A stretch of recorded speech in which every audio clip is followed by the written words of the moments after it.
Now he's not physically body, head like he used to be. Now I'm in your face, and I want this pressure to be what ultimately breaks you down, and then I'll add some punches here and there and pick my moments.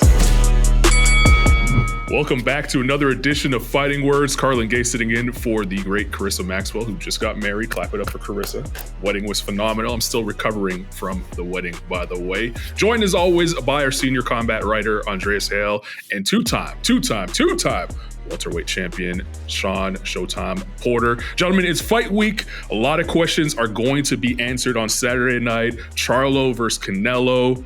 Will the layoff hurt Charlo? Is the moment too big for Charlo? Is Canelo too big for Charlo? Is Canelo looking past Charlo, looking on to another date with somebody else? Is he losing that speed that he had in previous fights? Well, I'll get answered. Hopefully you can help me answer a couple right now. Shawn, coming to you first. If Charlo wins this fight, does he surpass everyone and leap to the top of the pound-for-pound rankings? I think there's only one way Charlo wins this fight is by knockout. I think if the knockout does come, it's a one-punch knockout. It's not a cumulative of a beatdown or anything like that. I mean, look at the beatdown that Terrence Crawford literally put on Errol Spence Jr. He's clearly the number one ranked fighter in the world right now. That's a hard one to beat right there. That kind of performance is once in a lifetime. We may get it twice. Who knows? But I think there's only way this outcome or Charlo wins a fight against Canelo Alvarez is by a knockout. It's a shocking out of nowhere right hand that he's landed numerous times. I don't see that punch landing against Canelo. I think talking about his layoff, I think that something that both Charlos possess is just this timing. It's unseen. No one knows that it's coming. It lands, fight's over.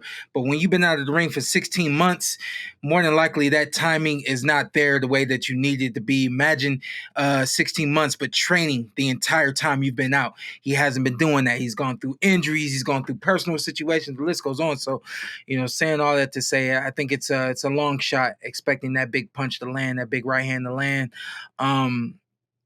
I see this fight 70-30, 65-35 for Canelo Alvarez.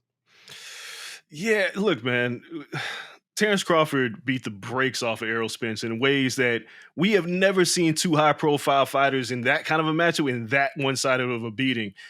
If Charlo were to knock out Canelo, which is like the only way I can see him winning this fight, because who beats Canelo in Vegas? Even when Dimitri Bivol beat Canelo in Vegas, those scorecards were way closer than we imagined, right? So he's got to knock him out. But even then, it would, to Shawn's point, it would be like a one-punch surprise knockout. It wouldn't be a thorough beatdown like what Crawford did to Spence. And I think because of that, I don't care what Charlo does, he doesn't pass Terrence Crawford. Charlo has a loss on his record. He has a loss to Tony Harrison. He has a draw to Brian Castano.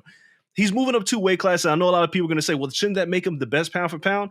No, and the other reason is, and I'm sure we'll talk about this a little bit more, there might be signs of decline in Canelo. Now, I know he's talked about his injuries. He didn't look great against John Ryder. He looked okay against Gennady Golovkin, and he lost to Dimitri Bivol. Errol Spence was still kind of on the top of his game when Terrence Crawford destroyed him. So the short answer is no. I think Charlo would need to absolutely dominate and obliterate Canelo Alvarez for like 10 or 11 rounds before stopping him, before we can even have that conversation if he's number one pound for pound.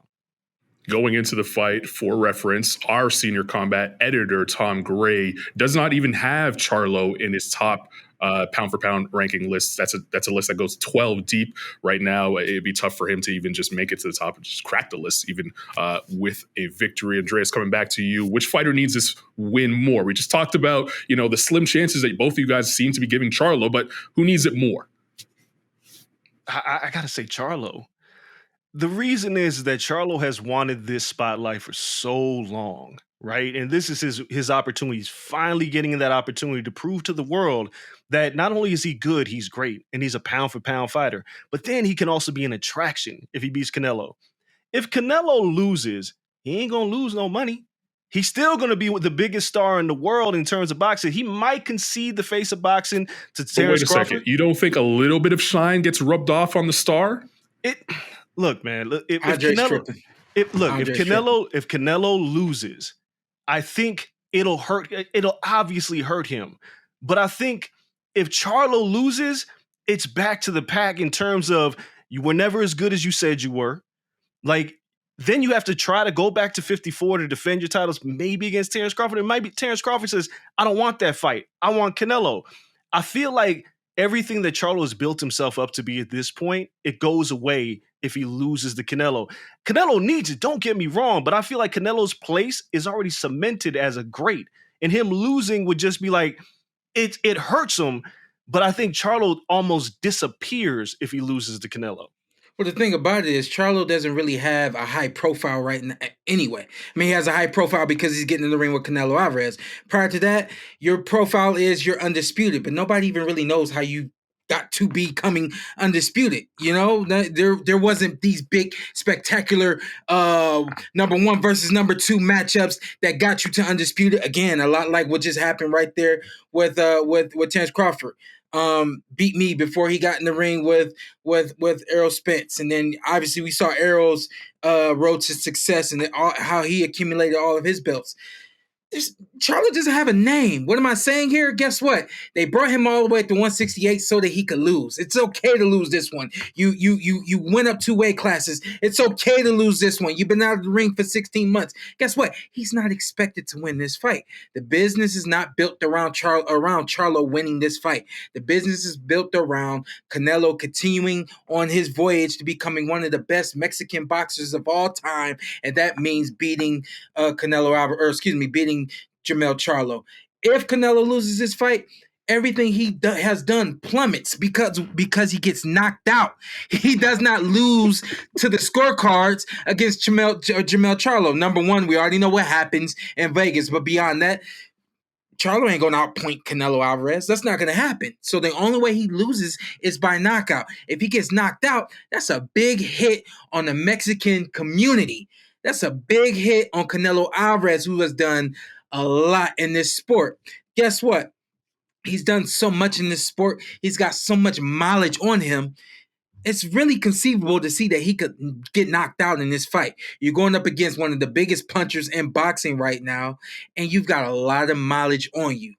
So I think I really don't like to talk about who needs to win this more, but I think it's safe to say that Canelo Alvarez, his legacy relies on him going the distance, or if not, knocking out Charlo, because if he loses to Charlo, it's by knockout, and that's a big hit. Dre, jump back in here on this because, 5 years ago, we weren't even having a conversation about Canelo potentially being knocked out by Jermell Charlo in a fight of this magnitude, but we are having that conversation. So has Canelo slowed down a little bit to make this a fight potentially on Saturday night? Yeah. I mean, look, the Golovkin fight, Golovkin was 40. And Canelo looked the same in that fight as they did previously. Canelo's got a lot of mileage on his body, a lot of mileage. I mean, he's been boxing as a pro since he was 18. He had a ton of fights before that in Mexico. He's an old 32, 33-year-old fighter. He's not like a young spring chicken anymore. Against John Ryder, he should have finished John Ryder. It's like, come on, this is John Ryder. Like, Canelo, you have to finish this man. Canelo is showing some slippage. And it's okay, it happens, because the funny thing about slippage is it happens and you can rectify it with a big win. Once upon a time, when Floyd Mayweather fought Miguel Cotto, everybody said Floyd Mayweather was aging and he was shot. He couldn't move his legs anymore. And he continued to fight and he continued to win. I'm not saying Canelo could do this, but he has to win this fight in order to get some of that shine back. But I feel like there is some deterioration. The biggest issue, and Shawn, you could probably speak to this, that man's punch output has dwindled so much over the years. Canelo doesn't throw punches. And it's weird because he gets these decisions in Vegas, but he doesn't throw any punches to really convince anybody. Like, Charlo could outwork him. Charlo would need to win 10 rounds to get 5 on the scorecard. Like, that's how this fight goes. But there is definitely some slippage in Canelo, and I can see it. I mean, look at it. Yeah, I just looked at his record. He turned pro in 2005. He's been a professional boxer for almost 20 years, over 60 fights, and he's only 33 years old. It's just why we don't expect him to lose this fight. Why the business is not built around him losing this fight. He's supposed to be Charlo number 1, then he's supposed to be Charlo number 2, and then whatever happens after that happens.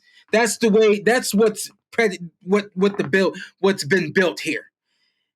He's not supposed to lose this fight, but being 33 years old, over 60 fights, turned pro in '05, your punch output has dwindled over the last probably four years or so. You now I tell you one thing about Canelo, he relies more on being in somebody's face and having the mental intimidation factor physically wear down his opponents. Now he's not physically body head like he used to be. Now I'm in your face and I want this pressure to be what ultimately breaks you down, and then I'll add some punches here and there and pick my moments. It's enough, but at the same time, yeah, this is a fair conversation to say that he could possibly be knocked out in this fight. We're going to get to your predictions, both of you guys, in just a second. But Shawn, you've been in the ring and you've faced other fighters, and you've had, you yourself have been there and had to go through, not once upon a time being as fast or being able to do some of the things you were able to do earlier in your career. What's one of those first things that happens to you as you age as a fighter? I think.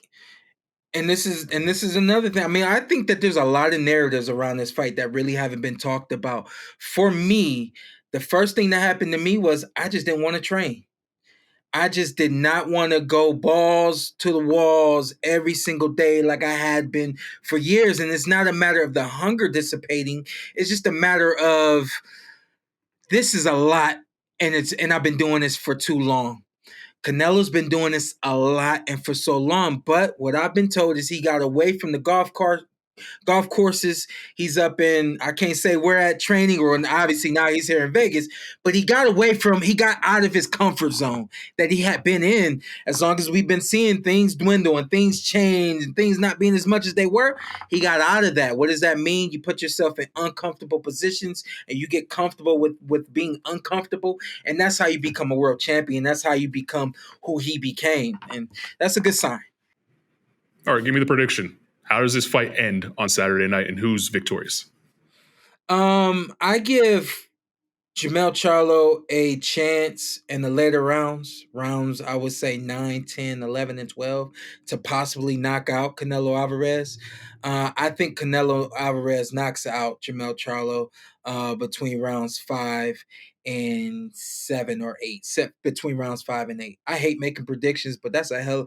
I just went all the way with that. You gave me a lot there. Yeah, I went all the way with it. What am I doing? Settling on something. I've been in this space too long. I'm knockout win for Canelo. Yeah, knockout win for Canelo. All right, Drake. Before I give my prediction, Shawn, you fought at, I believe, as high as at 160, right? And then you came back down to welterweight.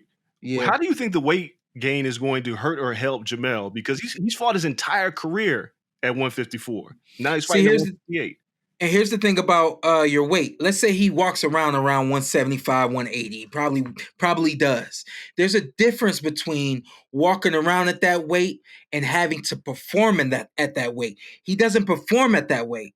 So I think that could be mentally like smoke and mirrors for him. He thinks that I'm going to be strong, I'm going to be energetic and all these things, but it could actually weigh you down. When your body isn't used to performing at that weight, it's like getting in a sports car, but then you done packed in 5. You can't pack in 5 people in a Ferrari and expect the Ferrari to move the way it's supposed to move. So that's kind of the same, little analogy there. I had to ask that because it leads to my prediction. I think I'm picking Canelo by decision because he can't lose a decision in Vegas. It's just not going to happen. Like, again, people saying that. Like, Jermell's, again, you're going to have to win 10 rounds to get 5. So I'm picking Canelo by decision. I could see a knockout for Canelo happening in the middle of the late rounds, but I also see a scenario where Jermell doesn't give him that many opportunities to counter because he doesn't throw that much either. And Canelo's a king counterpuncher. Caleb Plant gave him the perfect opportunity to land that uppercut in their fight. Prior to that, Caleb Plant fought a very good fight against Canelo. Yeah. He was active and he moved a lot. I don't see Jermell moving that much. I think it'll have its moments of excitement, but I think maybe Canelo drops him, but I don't think he finishes. I'm going to say Canelo by decision.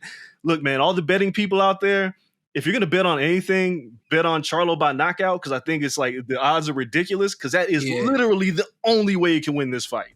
Yeah. Yeah, the great Freddie Roach even predicted that knockout for Charlo, saying that Canelo's deterioration has just caught up to him too much, and he's not stepping in this fight as sharp as he once was. We'll find out on Saturday night. It should be a great fight, even a great fight week in the lead-up. Stay right here on Sporting News. We'll have you covered as Andreas Hale will be there on the ground the entire week. I know you're tired. I'll be here too. I'll be here too. Yeah. Shawn will be there too. So say hello to Shawn when you catch him outside and in Vegas this week. For Shawn Porter, for Andreas Hale, I'm Carlan Gay. We'll see you right here next week on Fightin Words.